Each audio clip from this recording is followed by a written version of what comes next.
Hello friends, এখন আমরা class 6-এর যে প্রায়োমাটিন প্রশ্নবিচিত্রা তার 6 নম্বর যে স্কুল সেটা আমরা করব। ঠিক আছে, এর আগে আমরা 1, 2, 3, 4, 5 পর্যন্ত করে রেখেছি। যদি না দেখে থাকো ভিডিওগুলো, তাহলে প্লেলিস্টে গিয়ে ভিডিওগুলো দেখে নেবে। আর আমাদের দ্বারা যদি কিছু উপকৃত হয়ে থাকে তাহলে প্লিজ লাইক, কমেন্ট, শেয়ার এবং সাবস্ক্রাইব করে দেবে। Thank you. এখন চলো, এবার আমরা শুরু করব। একে একের অঙ্ক কী রয়েছে? প্রথমে রয়েছে যে সামান্য ভগ্নাংশে প্রকাশ করতে বলেছি। কত রয়েছে এখানে? 2.85। তাহলে এটাকে আমরা কী করব? যে সামান্য ভগ্নাংশে প্রকাশ করবো। তাহলে প্রথমেরটা লিখে ফেলি। একেতে কী রয়েছে? 2.82 ওপরে পৌনঃপুনিক। আচ্ছা, সমান কী লিখবো? তাহলে 282 বিয়োগ চিহ্ন দেবো। এবার যেটাতে পৌনঃপুনিক নেই, এই দুটোতে পৌনঃপুনিক নেই, তাহলে এটাকে বিয়োগ করে দেবো। 2 আর 8, 28 হয়ে গেল। এবার দেখো বাই কত থাকবে? এটা পৌনঃপুনিক রয়েছে, তার জন্য 9, এবং পরে একটা সংখ্যাতে পৌনঃপুনিক নেই, তার জন্য 0। বোঝা গেল? চল, এবার এটাকে আমরা কাটাকুটি করে নেব। আচ্ছা সরি, আগে বিয়োগ করে নেব। তাহলে বিয়োগ করলে কত হচ্ছে? 12 থেকে 8 বিয়োগ করলে 8 4 12, 4 হচ্ছে। তাহলে এখান থেকে 1 চলে গেছে, তাহলে এখানে 7 পড়েছে। 7 থেকে 2 বিয়োগ করলে 5, তাহলে এখানে 5 হয়ে যাবে। এখানে কত থাকবে? এখানে হচ্ছে 2। ঠিক আছে, এবার দেখো বাই কত হবে? বাই এখানে 90 রয়েছে, তাহলে 90 বসিয়ে দিলাম। ঠিক আছে, এরপর আমরা কাটাকুটি করবো। 2 কাটি, 2 কাটলে কত? 2 4 8, 2 5 10 হয়ে যাবে। এটা 2 কাটলে 2 1 2, 2 2 4, 2 7 14, তাই না? আবার 3 কাটি, 3 9 27, 3 কাটি, 3 4 12, সরি 3 এটা কাটাকুটি যাবে না। ঠিক আছে, আচ্ছা 3 কাটাকুটি যাবে না, তাহলে আমাদের কত হয়ে যাবে? সমান সমান 127 বাই কত? 45, তাই না? 127 বাই 45। ঠিক আছে, এটা কি ভগ্নাংশ? দেখো ওপর হর লবটা বড় আছে, নিচে হরটা ছোট আছে, মানে এটা কি ভগ্নাংশ? এটা অপ্রকৃত ভগ্নাংশ। তাহলে এটাকে আমরা কী করবো? মিশ্র ভগ্নাংশে প্রকাশ করবো। ঠিক আছে, তাহলে এটাকে কী করবো? 127কে আমরা 45 দিয়ে ভাগ করে ফেলবো। তাহলে দেখো 45 3 135 হচ্ছে, তাহলে 45 2 90, বিয়োগ করলে কত হচ্ছে? 7, আর এখানে 3 হয়ে যাবে, তাই না? তাহলে কত? 2 পূর্ণ 37 বাই 45। তাহলে আমাদের উত্তর এটা হয়ে গেল। ঠিক আছে, চলো এরপর আমরা 2 দাগের অঙ্কটা করবো। 2 দাগের অঙ্ক রয়েছে মান নির্ণয় করতে বলেছে, অর্থাৎ 800 এর 5% সমান কত? তাহলে আমরা লিখবো 2 দাগের 800 এর মানে গুণফল 5% মানে 5 বাই কত? 100, 0 0 কেটে দাও। তো কেটে দিলে কত হচ্ছে? 8 গুণিত 5, তাহলে 8 5 কত? 40। তাহলে আমাদের উত্তর হয়ে গেল এটা 40। ঠিক আছে, চল এরপরে বলেছে 3 দাগের অঙ্ক। ত্রিভুজাকার ভূমি বিশিষ্ট প্রিজমের তল সংখ্যা আছে। ত্রিভুজাকার ভূমি বিশিষ্ট প্রিজমে আঁকতে বলেছে। তাহলে দেখো আমরা ছবিটা একটু এঁকে নিচ্ছি। যেটাকে এটার সঙ্গে এটা যোগ, এটার সঙ্গে এটা যোগ, এটার সঙ্গে এটা যোগ। দেখো এটা বলেছে ত্রিভুজাকার ভূমি, তাহলে নিচটা ত্রিভুজ, তাই না? ভূমিটা ত্রিভুজ, আর এখানে ভূমি উপরে যেটা আছে তলটা সেটা প্রিজম, ত্রিভুজ। তাই দেখো এর কটা তল আছে? ওপরে একটা তল, নিচে একটা তল, দুটো তল, আর এখানে একটা 3টা, এই পাশে একটা 4টা, আর সামনে একটা, মোট 5টা, তাই না? তাহলে তল সংখ্যা কটা হয়ে যাবে? অতএব 5টি তল, 5টি তল। ঠিক আছে, এরপরে আমরা 4 দাগের অঙ্ক করব। বলেছি 4 দাগিটা যে শূন্যস্থান পূরণ করো 2 বা তারও বেশি সংখ্যা দিয়ে বিভাজ্য ক্ষুদ্রতম সংখ্যা পেতে হলে কী করতে হয়? আচ্ছা, যখন বলবে ক্ষুদ্রতম সংখ্যা তখন আমাদের কী হবে? এটা হচ্ছে লসাগু। তাহলে উত্তরটা কত হয়ে যাবে? লসাগু, লসাগু। ঠিক আছে, তো এটার উত্তর হয়ে যাবে লসাগু খুঁজি। ঠিক আছে, আর যখন এখানে বৃহত্তম সংখ্যা বলবে তখন কী হয়ে যাবে? তখন এটা গসাগু হয়ে যাবে। এটা তোমরা খেয়াল রাখবে। এরপর 5টা কী বলেছি? এক্স ওয়াই জেড 3টি বিন্দু, এক্স ওয়াই জেড 3টি বিন্দুকে কী বলবো? দেখে একই সরলরেখার উপরে অবস্থিত, তাহলে এটাকে আমরা বলবো সমরেখ বিন্দু, সমরেখ বিন্দু, তাই না? তাহলে এটাকে আমরা বলবো সমরেখ বিন্দু। আচ্ছা, এরপরে 2 দাগে কী রয়েছে? গোলাপদার চায়ের দোকানে রোজ 55 লিটার দুধ লাগে। 1 সপ্তাহে গোয়ালদা কত লিটার দুধ নেন? আচ্ছা দেখো, একদিনে হচ্ছে বলা হয়েছে না যে রোজ রোজ রোজ মানে যে একদিনে সে 55 লিটার দুধ লাগে, তাহলে এক সপ্তাহ মানে 7 দিনে কত লাগবে? তাহলে আমরা এটা কী করবো? গুণ করে দেবো। তাহলে 55 আর গুণিত কত হয়ে যাবে? 7। 55 সাথে গুণ করে দিই, 7 5 35, 5 হাতে 3 দশক, 7 5 35, 36 37, 38। তাহলে 38 কী হয়ে যাবে? লিটার। এটা হয়ে যাবে লিটার, তাই না? এটা হয়ে যাবে লিটার। অতএব কী লিখবো আমরা? যে এক সপ্তাহে অর্থাৎ 7 দিন, তাই না? তাহলে এক সপ্তাহে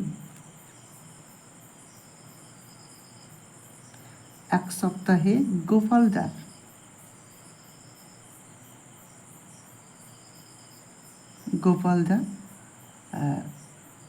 385 লিটার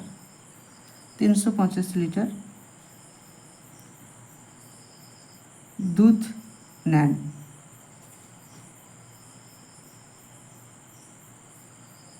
ঠিক আছে, চলো এরপরে কী বলেছে? 2 দাগের অঙ্ক, এটা এক একটা। ঠিক আছে, 2 দাগের অঙ্ক কী বলেছে? যে 55 মিটার লম্বা বাঁশের 11 মিটার কাদা ও জলের নিচে আছে, তাই না? বাঁশটির শতকরা কত অংশ কাদা ও জলের উপরে আছে? শতকরা কত অংশ কাদা ও জলের উপরে আছে? আচ্ছা দেখো, বাঁশটির দৈর্ঘ্য কত? আমরা লিখবো বাঁশটির দৈর্ঘ্য।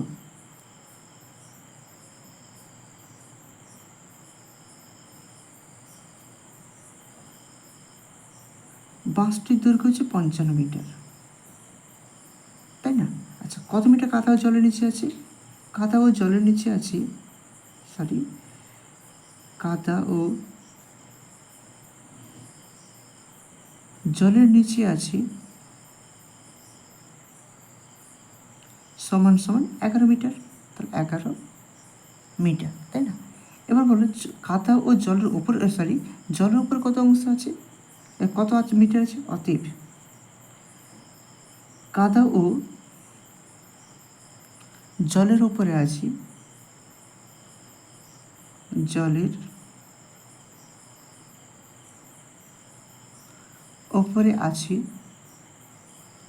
সমান সমান, তাহলে 55 মাইনাস 11 সমান কি? 44 লিটার মিটার, তাই না? এবার কি বলেছে? যে বাঁশটির শতকরা কত অংশ কাদা জলের উপরে আছে? অতএব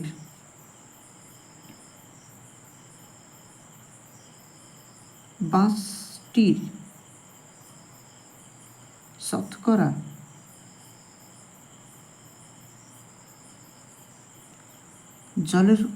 জলের উপরে আছে, কাদা ও জলের উপরে আছে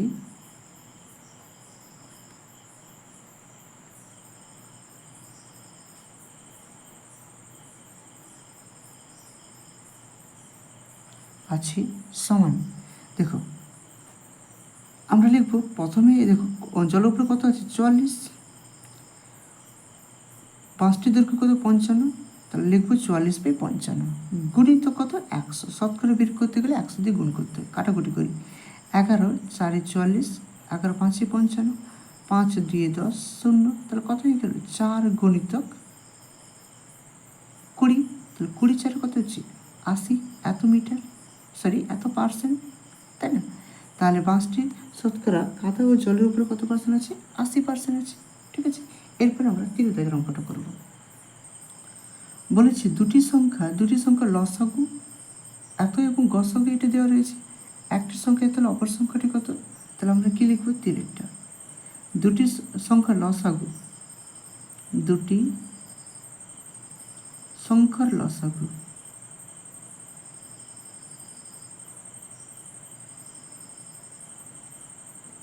সমান কত দেওয়া আছে? 2175। আর গসাগু কত দেওয়া রয়েছে? সমান 145। আচ্ছা, একটি সংখ্যা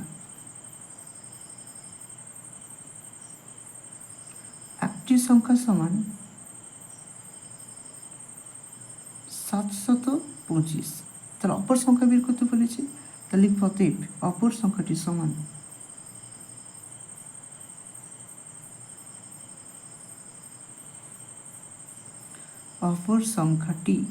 সমান কি হয়ে যাবে? অপর সংখ্যার সূত্র হচ্ছে লসাগু গুণিত গসাগু, লসাগু গুণিত গসাগু বাই কত, একটির সংখ্যা,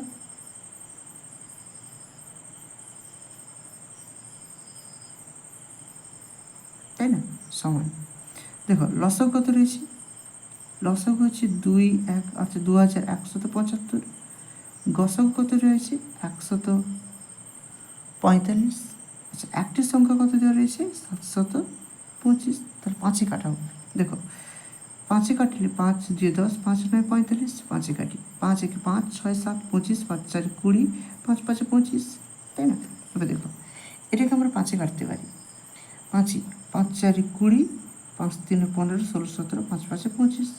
এটাকে 5-এ কাটলে কত হচ্ছে 5 2 10 45, 5 9 45, তাহলে এই 19 29, এই 29 কেটে দিলাম, তাহলে কত হয়েছে উত্তর সমান সমান এখানে 435।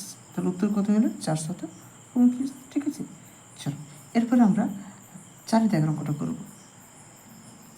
দেখো 4 দাগের অঙ্ক কী রয়েছে, যে প্রদত্ত রাশিগুলির বিপরীত রাশি লিখতে বলেছে, রাশিগুলির বিপরীত রাশি। আচ্ছা প্রথমে এটা এ দাগ বলেছে 100 টাকা ব্যয়, 100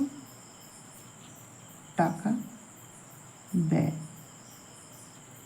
এর বিপরীত রাশি কী হবে, এর বিপরীত রাশি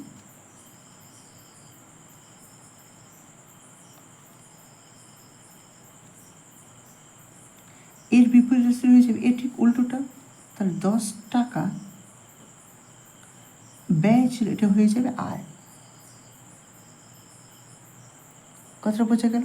চলো 2 অর্থাৎ বিটটা কি বলেছে, এত কিলোগ্রাম ওজন বৃদ্ধি, তাহলে আমরা লিখি এটাকে যে -24 কিলোগ্রাম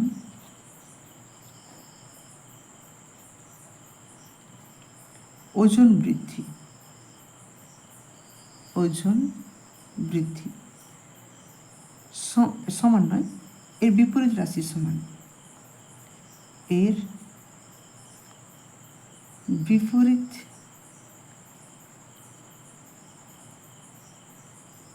রাশি সমান।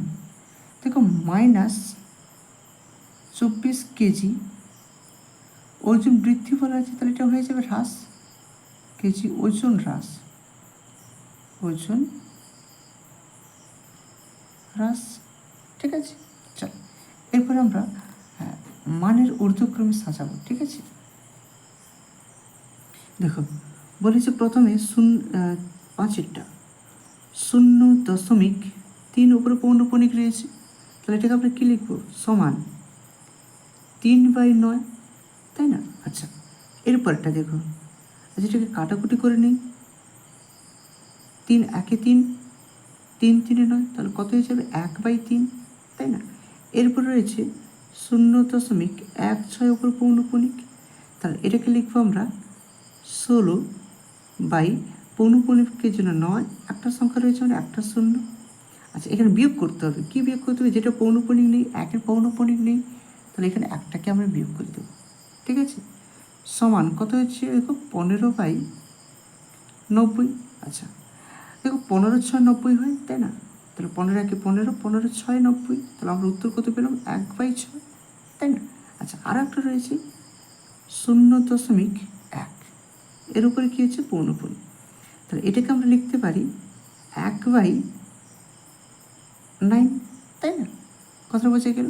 এবার কি কাজ হবে, এখানে হর কত 3, এখানে 6, এখানে 9, এই 3টের লসাগু করব, তাহলে আমরা কি কি করব, 3, 6, 9 লসাগু করি, 3-এ দিই, 3 1 3, 3 2 6, 3 3 9, তাহলে গুণ করলে 3 2 6, 6 3 18, তাহলে লসাগু কত হয়ে গেল সমান সমান 18, ঠিক আছে। আমরা এটির সঙ্গে গুণ করে দেবো 18, এটার সঙ্গেও 18 গুণ করে দেবো, তাহলে এটার সঙ্গেও 18 গুণ করে দেবো। এবার কাটাকুটি করব, 3 6 18 সমান 6 1 6, 3 9 18, সরি 6 3 18, 6 3 18, তাহলে 3 1 কত হয়ে যাবে 3, 9 2 18, 2 1 কত হয়ে যাবে 2। আচ্ছা এবার ঊর্ধ্বক্রমে সাজাতে মানে ছোট থেকে বড়। দেখো সবচেয়ে ছোট কোনটা এটা, তাহলে আমরা লিখবো অতএব 0.1 উপর পৌনপুনিক, এটা সবচেয়ে ছোট। তারপর কোনটা না 0.16, তার উপর পৌনপুনিক এটা, তারপর কোনটা হয়ে যাবে সবচেয়ে বড়, এটা হয়ে যাবে। মানে এটা লিখবো আমরা 0.3 উপর পৌনপুনিক। কথা বোঝা গেল? চলো এবার আমরা 3 দাগের অঙ্ক করব। 3 দাগের অঙ্ক রয়েছে একটি শহরে বর্তমান জনসংখ্যা কত, এতজন, তাই না? আচ্ছা আমরা এটা লিখে ফেলি। বর্তমান জনসংখ্যা, বর্তমান জনসংখ্যা সমান কত, 26250 এতজন, তাই না? এবার বলেছে যদি বার্ষিক 4% জনসংখ্যা বাড়বে, মানে বছরে 4% জনসংখ্যা বাড়বে। আচ্ছা তার মানে কি হচ্ছে, তাহলে 26,250 গুণিত কত হয়ে যাবে 4%, মানে 4/100 হয়ে যাবে, তাই না? কাটাকুটি করি, 0 0 2 কাটো, 2 2 4, 2 5 10, 5 কাটো, 5 5 25, 12 হচ্ছে, 5 দিয়ে 10, 5 5 25, তাই না? তাহলে কত হলো সমান 5 2 5 গুণিত কত হচ্ছে 2, গুণ করে দিই। দেখো 5 10 0, হাতে 1 দশক, 2 2 4 5, 5 দিয়ে 10 এতজন, তাই না? তাহলে দেখি পরের বছর জনসংখ্যা কত হবে। আচ্ছা তাহলে তবে পরের বছর জনসংখ্যা কত, অতএব পরের বছর জনসংখ্যা হবে, পরের বছরে জনসংখ্যা হবে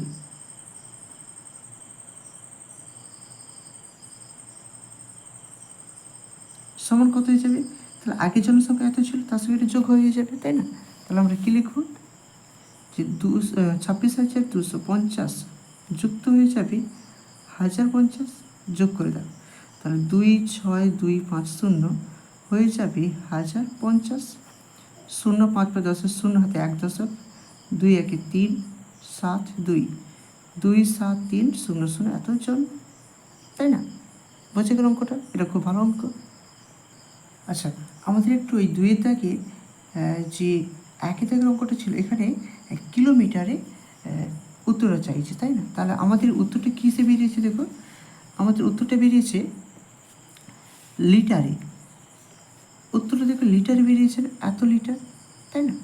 এটাকে আমরা কি করব, কিলো লিটারে প্রকাশ করব। দেখো তাহলে লিটার থেকে কিসে করব, কিলো লিটার, লিটার থেকে কিলোমিটারের ওপর দিকে 3 করে যেতে হয়, তাহলে এটাকে কত দিয়ে ভাগ করতে হবে, তাহলে 3 8 5, এটাকে ভাগ করে দেব আমরা 1000 দিয়ে। তার কারণ কি, দেখো মিটার লিটার থেকে ওপর দিকে কি হয় ডেকা লিটার, তাই না? তার উপরে হয় হেক্টর লিটার, তারপর লিটার কিলো লিটার, তাই আমরা ওপর দিকে যেহেতু 3 করে যাচ্ছি, তাহলে 1000 দিয়ে ভাগ করব, ঠিক আছে? তাহলে ওটা কত হয়ে যাবে, দেখো কটা শূন্য রয়েছে, 3টে শূন্য, তাহলে 3টের পর দশমিক বসিয়ে দেবো, তাহলে 0.385 কিলো লিটার, কিলো লিটার, ঠিক আছে? বোঝা গেল? এখানে একটা শূন্য দিয়ে দিই, বাস এটা আমাদের উত্তর। কারণ এখানে আমরা তখন তাহলে লক্ষ্য করা হয়নি যে এটা কিলো লিটারে চাইছে, তাহলে আমরা এখানে এটা কিলো লিটার বের করে নিলাম, ঠিক আছে? চলো এবার আমরা লাস্ট অঙ্ক অর্থাৎ 3 দাগের 2টা, এইটা আমরা আজকে করে অঙ্কটা শেষ করব। আর আমাদের ভিডিওগুলি যদি ভালো লেগে থাকে তাহলে প্লিজ লাইক কমেন্ট শেয়ার করবেন এবং বন্ধুদের সঙ্গে শেয়ার করে দেবেন। আর পরবর্তী ভিডিওর জন্য আমাদেরকে কমেন্ট করবেন যে তোমাদের কোন ভিডিওটা চাই, আমি চেষ্টা করব রায় মার্টিন বই প্রায় সমস্ত অঙ্কগুলি করে দেওয়ার জন্য, ঠিক আছে? চলো এবার আমরা করব 3 দাগের 2টা। দেখো আমরা এখানে কী লিখব, এই অঙ্কটার ক্ষেত্রে প্রথমে কী রয়েছে, এখানে বার রয়েছে, তাহলে আমরা এই দিকটাকে বার লিখব, তাই না? তাহলে এটাকে আমরা কী লিখব, বার, তাই না? দিয়ে এখানে তীর চিহ্ন দিয়ে দিলাম। আর ওপরের দিকে কী লিখব, ওপর দিকে কী বলছে, ব্যাগ বিক্রির সংখ্যা, তাহলে এখানে লিখব ব্যাগ বিক্রির সংখ্যা, ব্যাগ বিক্রির সংখ্যা।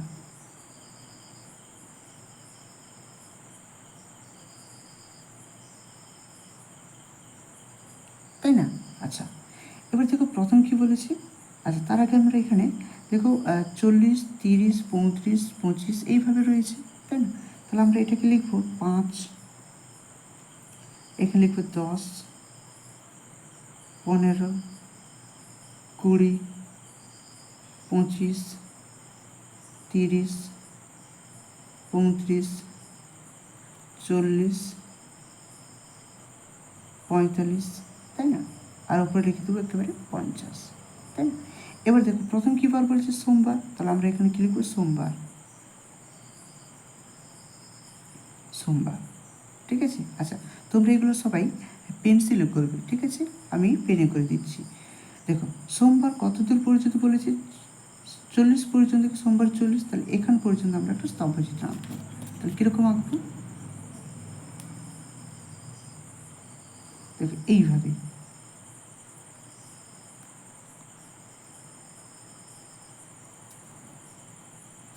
ঠিক আছে? এটাকে আমরা যোগ করে দিলাম, এটা হচ্ছে 40, এখানে লিখবো নিচে 40, ঠিক আছে? আচ্ছা এরপর বলেছে মঙ্গলবার কত, 30, 30 কত রয়েছে ঠিক এই রকম জায়গায়, মানে এখান পর্যন্ত আসবো আমরা, তাহলে এটা লিখবো আমরা কি মঙ্গলবার,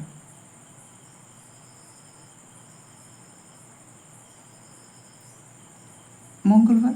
আচ্ছা 30 পর্যন্ত বলেছে, তাহলে আমরা এটা 30 পর্যন্ত করে নিই।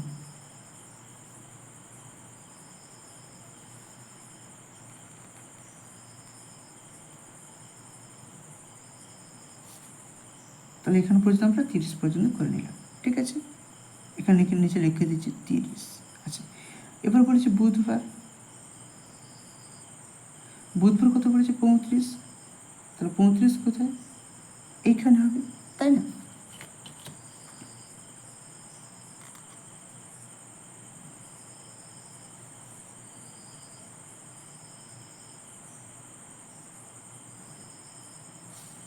এটা হচ্ছে বুধবার, তাই না? তারপরে কি বৃহস্পতিবার, তাহলে আমরা লিখবো বৃহস্পতিবার,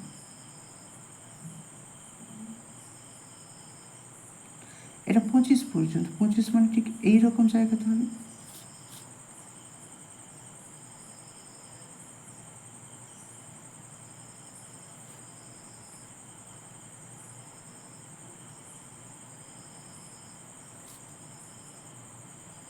তাই না? তারপরে আচ্ছা এটা বৃহস্পতি, শুক্রবার কত 20, তাহলে শুক্রবার এটা 20, তাহলে 20 হয়েছে এখানে, দেখো এইভাবে আমরা যদি এইখানে হবে 20, তাই না?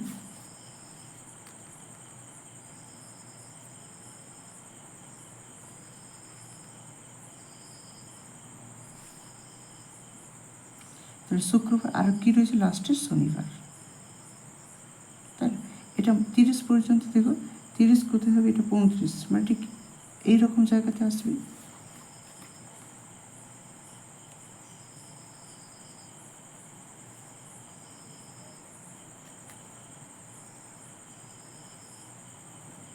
থেকে আমরা এটাকে যোগ করে দিলাম, ঠিক আছে? বাস আজকে এই পর্যন্ত। আর ভিডিওগুলো যদি ভালো লেগে থাকে তাহলে আমাদের চ্যানেলটিকে সাবস্ক্রাইব করে দেবেন এবং বন্ধুদের শেয়ার করবেন। Thank you.